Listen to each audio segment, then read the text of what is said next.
Now, let's move on to the next significant sign, the destruction of the Kaabah. This event involves not only the demolition of the Kaabah itself, but also the looting of its treasures and sacred items. According to narrations from Imam Bukhari, Imam Muslim and Imam Nasai, reported by Abu Huraira, the Kaabah will one day be destroyed by two individuals who are described as having slim, sculpted bodies. These individuals will be from Abyssinia or possibly from a broader African region, suggesting they originate from the African continent.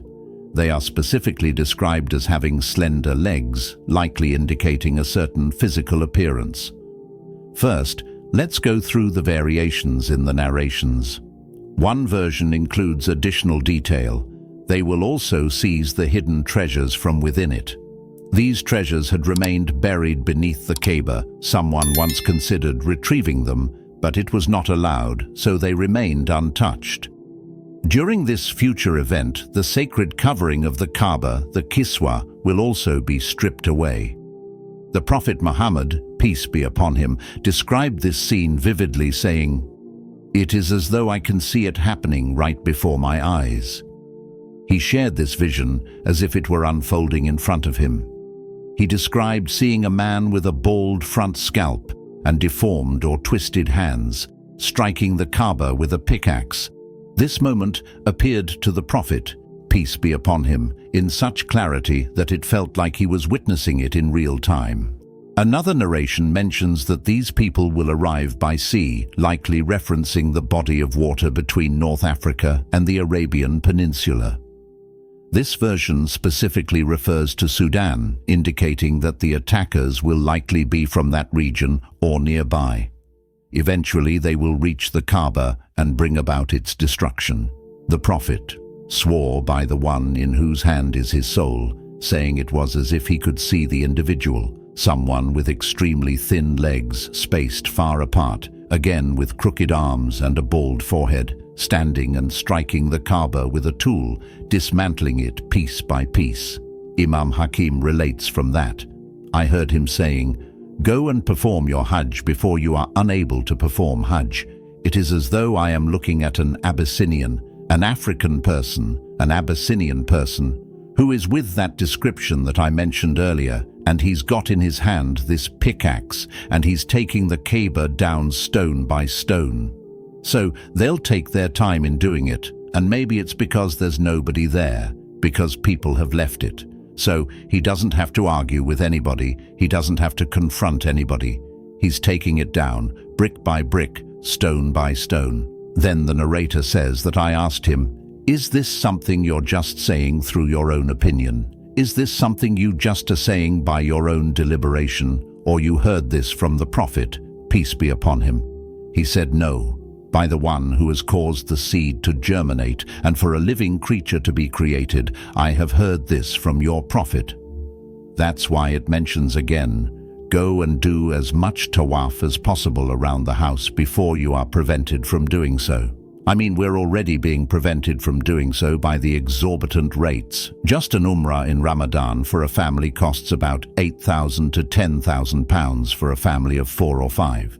So Hajj is going to probably be a lot more. There's another narration which is a bit more detailed. It says that a person will be given the pledge. The pledge will be given to a person between the Rukn and the Maqam Ibrahim, which is talking about the Mahdi. However, this house will not be made halal except by its own people. They will be the ones that will consider it to violate it. They will violate it. When they do violate it, then do not ask about the destruction of the Arabs. Once you've violated the haram, the house, then do not ask about the destruction of the Arabs in general. Then after that, the Abyssinians will come, and they will destroy it in such a way that after it will never be inhabited. And they will also be the ones that will extract its treasure.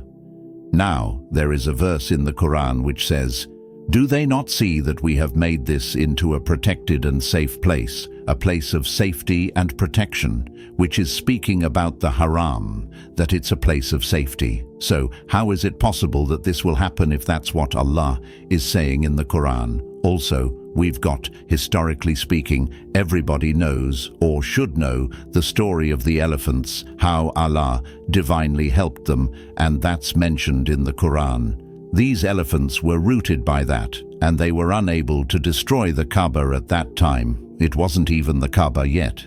So despite that, even before Islam that happened. So how is it that these Abyssinians will come by and take it down stone by stone? How is that possible after it's become a sanctuary of the Muslims?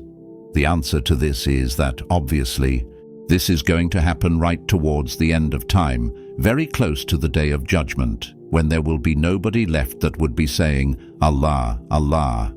So, there will be no Muslims left. This will be after its complete desolation, after the wind has blown, that soft wind has blown, and there's no Muslims left, nobody saying, Allah, Allah. So now, these people are coming and finding the treasure and taking it down. However, the Hadith which we read earlier says that nobody can violate this place except its own people. And that's what gives you an answer as to why this might happen. For example, during the time of the elephants, it wasn't the inhabitants of that area that had made any violation. In fact, they were trying to protect it. Abdul Muttalib, was trying to protect it. The enemy was from outside. They were trying to come in. The local people had protected it. So, since that was the case, Allah prevented it because they had themselves not contravened anything.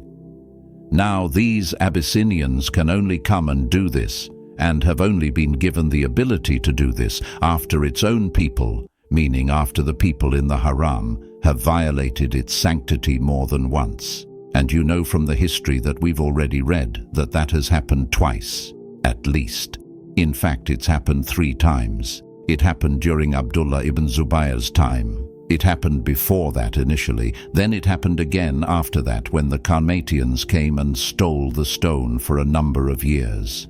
The black stone was taken to Egypt, if you remember, and that's why on the way back finally it was broken.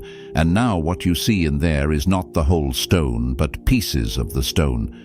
You just never get a chance to go and look at it properly, but it's just pieces of the stone that are stuck in on the surface of the inside of that casing that you see. So you find that the people of Sham during the time of Yazid came and they attacked Makkah Mukarramah initially. Then it happened during Abdul Malik ibn Marwan's time against Abdullah ibn Zubayr. If you remember, it was Hajj time. He said, everybody leave quickly, and then they started attacking. Then the ones who did it the 3rd time, the Carmatians, and they killed so many people in the Mata area, right? And they took the Kiswa, they took the stone. So it's after the people themselves have violated it that this will be allowed to happen. But again, it will happen towards the end of time, and there will be nobody left. So that shows that yes, it is a haram, it is a sanctified area.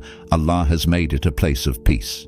But eventually, when there's no Muslims left, it will lose that. It will no longer be like that. So there'll be obviously no Hajj that time. This will be when nobody's left. So there's going to be no Hajj being performed at that time. Nobody will say, Allah, Allah. So all of these things are possible. The whole world is going to come to an end. So, I mean, the destruction of the Kaabah will have been part of that. But this will happen before that, at the hands of these people, because the Kaabah is very important. That's our Qibla, and it will remain as long as there are people to go to face towards it and pray, to go around it and make tawaf. At that point, when no one remains to perform tawaf around the Kaabah, and no one is left to face it in prayer, because all the believers will have passed away due to the gentle wind that Allah will send before the Day of Judgment, the Kaabah will be left without any worshippers. With the absence of Muslims, the sacred structure will eventually be removed. Following this, the world itself will no longer be able to continue existing. It's mentioned that the spiritual sustenance of the world is tied to the remembrance of Allah, specifically the utterance of Allah, Allah. When not a single soul is left to call upon His name, that's when the world will cease to exist. Scholars have examined this event, like all other signs of the end times, from every possible angle. They have considered the hypothetical situation. What if the Kaabah were to be destroyed before the appointed time? According to authentic narrations, it is clear that this destruction is meant to occur toward the very end, after key signs have taken place. So, God willing, it will not happen while Muslims are still present on earth. But even if, hypothetically, someone were to demolish the Kaabah prematurely, it would not invalidate one's prayer. That's because the validity of Salah isn't tied to the physical structure of the Kaabah itself, but to the specific location it occupies. The sacredness is in that particular space, that vertical axis, which extends all the way to the seventh heaven. That's why, even if you're praying in a nearby building like a hotel, you don't need to incline yourself toward the visible structure. You simply face its direction. Unless you're very close to it, you don't need to align yourself with the exact building. So regardless of whether the Kaabah is standing or not, the direction remains the same. The requirement to face it in prayer still holds. No one could argue that prayers are invalid due to the absence of the building because the significance lies in the location, not the structure itself. Now, as for the next major sign, we actually jumped ahead a bit by discussing the destruction of the Kaabah. That event is supposed to take place later, after several other signs appear. We haven't yet talked about the blessed wind that takes the souls of the believers, nor the rising of the sun from the west, or the appearance of the beast. The reason we covered the destruction of the Kaabah earlier is because there is a narration suggesting it might happen during the time of Prophet Isa, AS, or during the rule of the Mahdi. However, this report is considered weak in authenticity, so it isn't relied upon strongly. Still, we decided to discuss the topic now due to its relevance.